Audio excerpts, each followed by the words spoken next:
How to unlock your Soyealink SRT873 5G MiFi pocket router.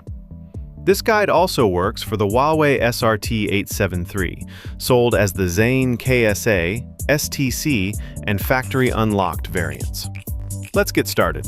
For this unlock, you'll need four things: a SIM card from a different network, your SRT873 router, a computer or phone, and Wi-Fi or USB to access the admin page. Connect your computer or phone to your SRT873's Wi-Fi using the password printed on the device. Open any browser and go to 192.168.8.1. Log in with the admin password from the device label. In the admin panel, go to Management, then Device Information. Your IMEI is listed here. Copy it for the next step. On a different device or browser tab, open techunlockhub.com. Click on the Zain KSA Code tab. This is the right code for your Zain locked SRT873.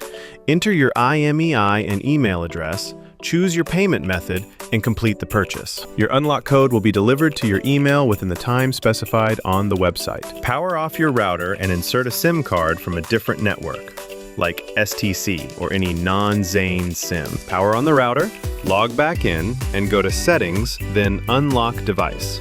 Paste your unlock code into the SIM lock code field and click Apply. The router will reboot. After reboot, go to Home, then Status. As you can see, my SRT873 is now showing STC 5G as the active connection, fully unlocked and ready to use. If you need help during this process, message us on WhatsApp, Telegram, or Messenger. Links are in the description. Subscribe to Tech Unlocked Hub for more router unlock guides. Thanks for watching.